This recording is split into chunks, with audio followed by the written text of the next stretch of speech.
Good morning to all of you. Myself Nadul Trivedi. Now we will discuss about polity. तो हम देखेंगे ये 74th part है polity का.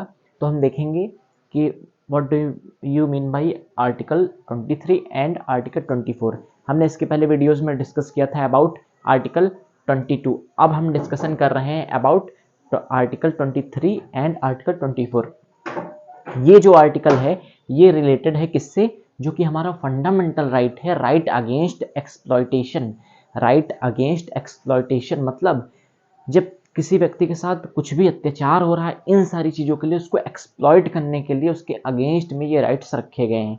तो आर्टिकल 23 एंड आर्टिकल 24, तो इसमें क्या है डिस्कशन, तो हम देखेंगे आर्टिकल 23 में क्या बात होती है, about protection against human trafficking, and article 24 child labour protection. तो ये आर्टिकल 23 जो रिलेटेड है वो किससे रिलेटेड है, ह्यूमन ट्रैफिकिंग मतलब होता है means sale and purchase of human.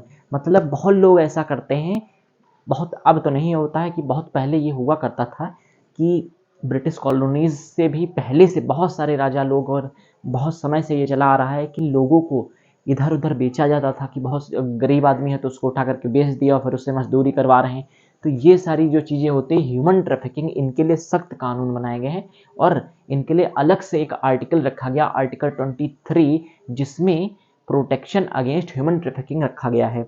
मतलब ह्यूमन ट्रैफिकिंग जो है, ह्यूमन ट्रैफिकिंग का मतलब ही होता है sale and purchase of human. मतलब आदमी जो है, इंसान जो है, उसको सेल या परचेज नहीं किया जा सकता, क्योंकि इट्स द ये जो है ये वॉयलेशन है किसका, हमारे फंडामेंटल राइट्स का. तो इसीलिए ये हमारी मानवता के खिलाफ है. इसीलिए ये सारी एक्टिविटीज़ जैसे बेगारी सिस्टम है, ये सारी एक्टिविटीज़ होना हमारे भारत के लिए सही नहीं. इसीलिए आर्टिकल 23 में इसको रखा गया है कि प्रोटेक्शन अगेंस्ट ह्यूमन ट्रैफिकिंग, ये सारी चीज़ें ना हो पाए. फिर है child labour child labour protection. तो इसका मतलब क्या होता है कि जैसे बहुत सारे लोग बिलो एज में, मतलब जो 14 की एज हुई भी नहीं, उससे कम की एज में, या 14 साल में, 18 साल से कम है, बहुत छोटे छोटे बच्चों से चाइल्ड लेबरिंग करवाई जाती है. तो इन सब के लिए आर्टिकल 24 को रखा गया है, ताकि इन सारी सिचुएशंस में चाइल्ड लेबर को कंट्रोल किया जा सके और चाइल्ड लेबर जैसी एक्टिविटीज़ हमारे वहाँ हेल्ड ना हो. क्योंकि चाइल्ड लेबर जो था ब्रिटिश कॉलोनीज़ के भी टाइम से बहुत ज़्यादा बढ़ रहा था, कि लोग अगर गरीब हैं तो अपने बच्चों को से चाइल्ड लेबरिंग करवा रहे थे. तो इन सबको गलत रखा गया है. लेकिन अभी भी कहीं कहीं जगहों पे चाइल्ड लेबर जैसी स्थिति देखी जाती है. अभी भी हर जगह, हर एक गली मोहल्लों में हमको ये सारी सिचुएशन देखने को मिल सकती है चाइल्ड लेबर की तरह. मतलब जो 14 या 18 से नीचे हैं उन वो लोग भी चाइल्ड लेबरिंग में हैं. तो ये हम अभी भी देख सकते हैं. तो ये जो आर्टिकल 24 है, इसके लागू होने के बावजूद इसको कंट्रोल करना बहुत मुश्किल हो रहा है. इसीलिए बहुत इंपॉर्टेंट आर्टिकल्स हैं ये, आर्टिकल 23 एंड आर्टिकल 24. तो हम देखेंगे आर्टिकल 23 में केवल ह्यूमन ट्रैफिकिंग को ही नहीं रखा गया है, कि लोगों का सेल या परचेज, जो जिसको हम कहते थे बेगारी सिस्टम होता है. हाँ, तो बेगारी सिस्टम में क्या होता है कि लोगों को अगर रखा गया है तो फिर उसको ज़बरदस्ती उससे काम करवाया जा रहा है, उसको विदाउट पेमेंट वो वहाँ पे काम कर रहा है. तो इट इज़ बेगारी सिस्टम. या बहुत सारी लैंड अलॉट कर दिए गए, 50 साल तक की उसमें काम किया और उसका 20 से 30-40% जो जिसने लैंड अडॉप्ट करी उसको मिल रहा है, जबकि मेहनत वो कर रहा है. तो ये सारी चीज़ें उचित नहीं हैं. इसीलिए इन सारी कंडीशंस के लिए आर्टिकल 23, आर्टिकल 24 को हमारे इंडियन कॉन्स्टिट्यूशन में रखा गया है. तो आर्टिकल 23 क्या कहता है, prohibition, it prohibit trafficking of human, बेगारी सिस्टम, फोर्स्ड लेबर की ज़बरदस्ती मजदूरी करवाई जा रही है. This article force to stop such factors hands to government.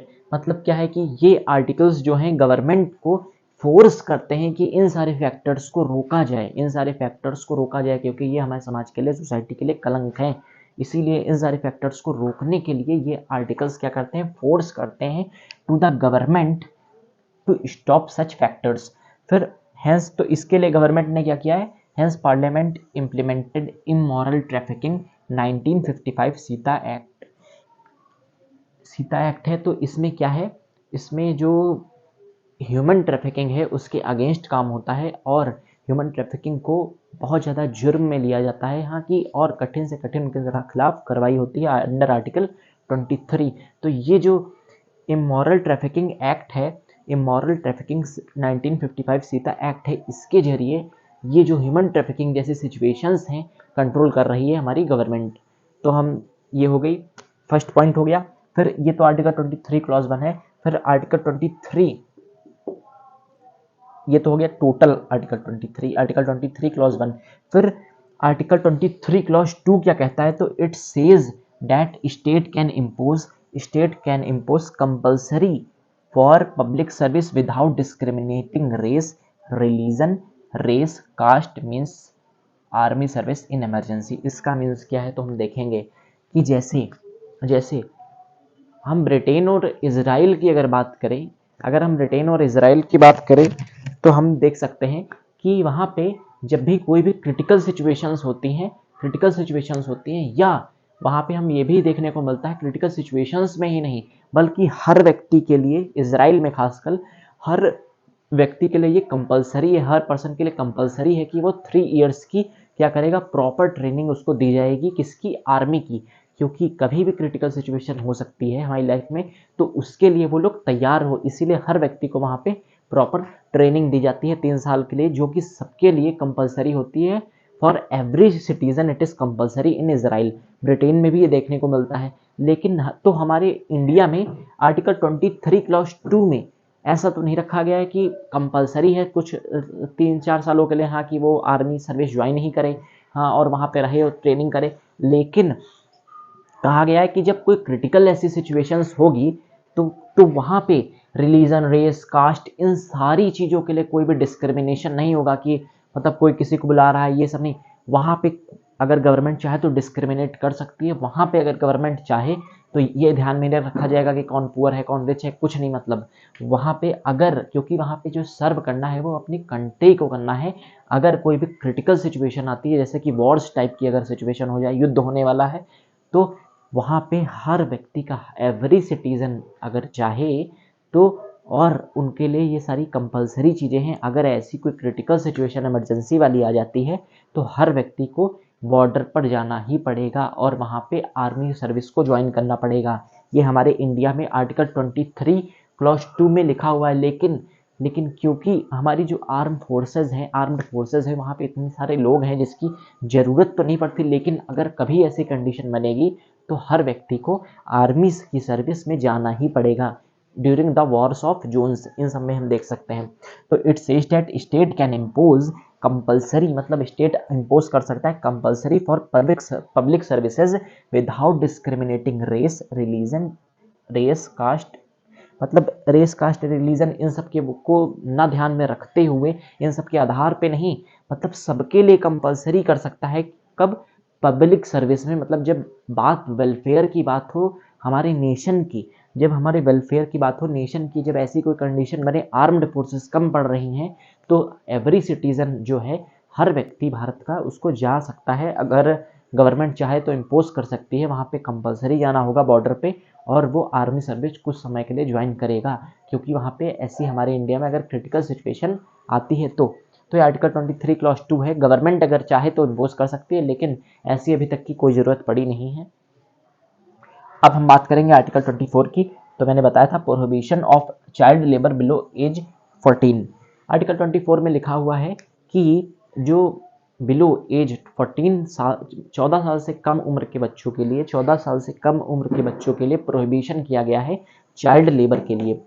मतलब वो लोग चाइल्ड लेबर नहीं कर सकते हैं। हाँ, कि ये नहीं कि छोटे छोटे बच्चे हैं उनको ज़बरदस्ती उनसे लेबरिंग करवाई जा रही है, लेबर बने घूम रहे हैं इधर उधर। हाँ, तो ये सारी चीज़ें बहुत बड़ा क्राइम है, और अगर ऐसा कोई पकड़ा जाता है तो अंडर आर्टिकल 24 उसको बहुत भयानक सज़ा मिलेगी।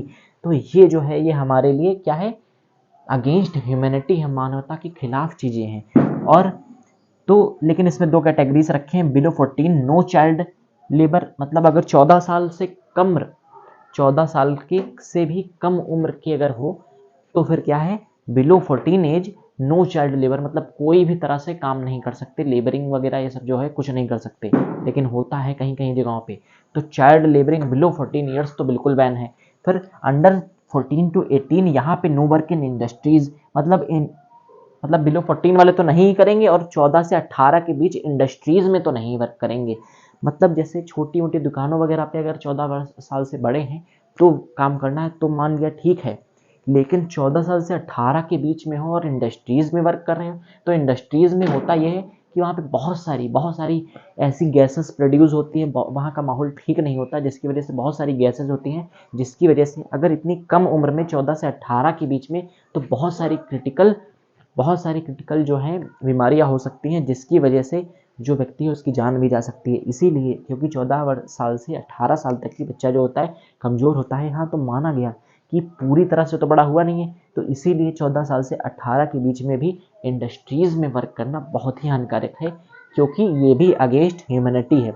इसीलिए ड्यूरिंग एज ऑफ 14 एंड 18 भी इंडस्ट्रीज़ में वर्क करना अलाउ नहीं है, किसका, चिल्ड्रंस का। तो हमने ये देखा अबाउट आर्टिकल 23, जिसमें हमने बात करी प्रोटेक्शन अगेंस्ट ह्यूमन ट्रैफिकिंग। फिर हमने बात करी आर्टिकल 24 की, जो कि चाइल्ड लेबर प्रोटेक्शन के बारे में बात करता है। तो ये हमारे मोस्ट इंपॉर्टेंट आर्टिकल्स में से एक है, आर्टिकल 23 एंड आर्टिकल 24। लेकिन आर्टिकल 21 जो है वो ब्रॉड टर्म है, क्योंकि वो राइट टू लाइफ से रिलेटेड है। और ये सारे तो बहुत छोटे छोटे आर्टिकल्स हैं, लेकिन क्योंकि वो बहुत इंपॉर्टेंट आर्टिकल है, इसीलिए उसको आप रिवाइज करिएगा। Thank you, have a nice day, please take a screenshot.